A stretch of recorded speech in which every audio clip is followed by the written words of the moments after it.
A person's own environment can make or break them. In this video, I'll be talking about the factors that I believe influence this process the most, along with referencing different studies and research papers that I found that support this claim.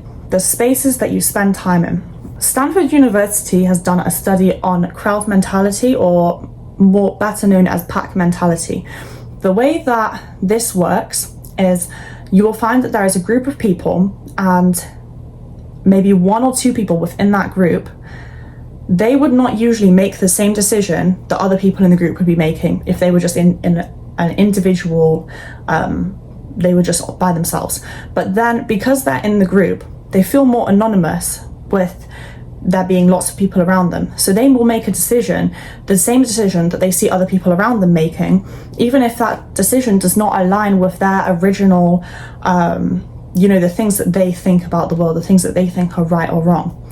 And so sometimes there are many different examples of this. If you know the book The Lords of the Flies, I think it's by William Golding. The book The Lords of the Flies is an excellent example of this. If you don't know the book The Lords of the Flies, in football hooliganism, it's been shown that a person may not be violent when they're just by themselves, but then when they're surrounded by lots of other men at a football match, then they'll start acting differently. And so the reason that I'm bringing up this study by Stanford University, and pack mentality is kind of recognized within psychology as a very legitimate thing that just happens when people are in crowds. The reason I'm bringing this up is because if you're surrounded by people who are doing something that is very, very different to what your fundamental ideas and morals are about the world, then you will very likely, from a psychological basis, not even because of your integrity is bad or anything like that, or you're weak-minded. It's been psychologically proven that you will go and do the thing that they're doing, even if it doesn't align with your own morals. So if you're trying to do one particular thing and go along one road, but everyone around you is going along a different road, everything around you is pointing left when you're trying to go right, you're going to end up going left, even if you don't mean to. The music that you listen to, you need to be very mindful of that. Music has been used repeatedly to subliminally indoctrinate members of the population, to brainwash groups of people, and to get them to think in a certain way, so much throughout history, whether it has been by infamous powerful leaders or political groups, or as propaganda by a oppressive government. Words repeated again and again, put in front of a tune, make people think a certain way. If you're constantly listening to a particular message again and again and again, you're going to start to think that way. Just so that you know I'm not making this up, here are some of the articles that I found that I'm not going to talk about, but yeah, you can look it up if you're interested. And it's not just in a political sense, it's also in our primary schools. Maybe we'll learn songs like to learn the number line or to learn the alphabet. Like, it's widely recognized that music and songs help us to memorize things.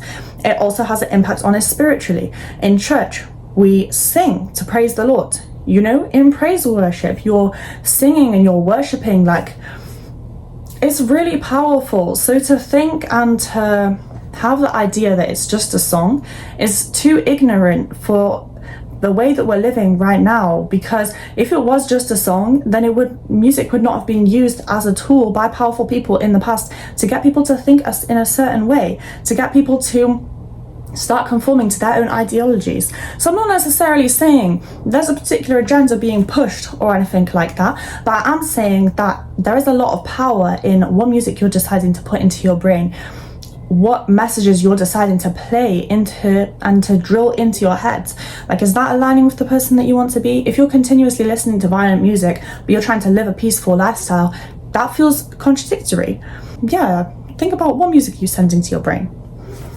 Then my last point, I touched on a little earlier on, but the things that you watch and the content that you absorb.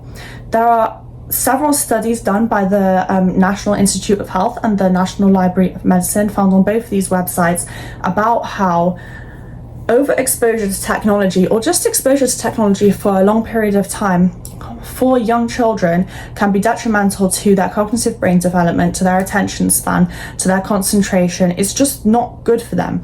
And also looking at lots of TV shows and movies or games that are potentially violent or explicit in very inappropriate ways significantly change the way that a child's brain develops and the way that a human being thinks about what they see around them, the way they interact with other children, the way they interact with adults, how they think and perceive big issues in the world. And so if that is affecting children so much, it must be affecting adults as well. And it's just got me thinking, if we as a population, if we as a people are trying to become more educated, if we're trying to grow our brains, if we're trying to be more forward thinking, if we're trying to be critical and change the world, then why don't we change the things within our own homes, within our phones, within ourselves and our own brains first? Like, if you're trying to not gossip, then why are you always on this shade, bro? If you're trying to be doing things that putting good things into your brain, into your heart, into your soul, then why are you following those people on Instagram and TikTok? Why does your For You page look like that when you're trying to get your life to look like this? It does not correlate. It doesn't make any sense. And you can say, oh, it's just like it's just a TV show, like it's just a movie or something. Well, if visual stimulus was not effective to put, again, like music, a certain message into people's brains, then there would not be particular legislation in place to regulate what is allowed to be shown on the TV screens. And there were even I don't have the study for this, but I'll link it below, or like I'll put a description along the side. But there was even a time when adverts were being played in between frames on TV screens, and it was such a short amount of time that visually and consciously you would not see. Let's just use a drink, for example. Let's say it was a drinks company, and the drinks company flashed an image of that particular drink on the screen of the television. The next time that you go into a supermarket and you see that particular drink, you're going to feel more comfortable seeing it, and because it seems familiar, because you were seeing it in your own family home, but you didn't even realize that you were seeing it because the image was flashed so quickly. So seeing things visually has an impact not just on our conscious brain, but on our subconsciousness, and our subconsciousness then in turn directs our consciousness. It directs the way that we feel inside. It directs the way that we act out on certain situations, the way that we respond to things.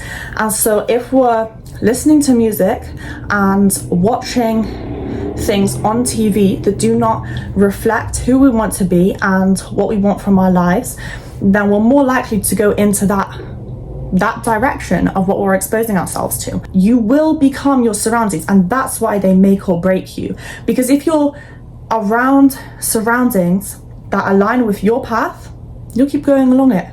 But if your surroundings do not align, you're gonna stray. You're going to keep going off the path. You're going to keep getting lost. And if you're wondering, why do I keep straying from my particular path? Like, why am I not doing the things that I want to be doing in the world? Maybe start with what is right in front of you. Start with your environment. That can help a lot. I found that that's helped me so much. And I just hope that in some way this could give a person or give you more insight into the ways in which an environment can affect a person. And yeah, I got a bit passionate about it at the end, but like, I find the topic so interesting, and it upsets me how it can affect a person without them even realizing it, because I know that used to be me in the past. Like, the reason that I'm passionate about this is because I know that I used to expose myself to so much like media and music that was really harmful to my brain, but I didn't even realize it at the time. And then I'm feeling so much like unease within me. My spirit felt unease. My spirit felt at unease. And then I started to change the media that I was exposing myself to, and I feel a lot more peaceful now. It just feels nicer, and I want that for you, and I want that for other people and for everybody. And I just think that, like, it has to start somewhere, so let it start here. Thanks for listening. Like and subscribe. I hope that you have a good evening or good morning or whatever time that it is. And yeah, thanks. Bye.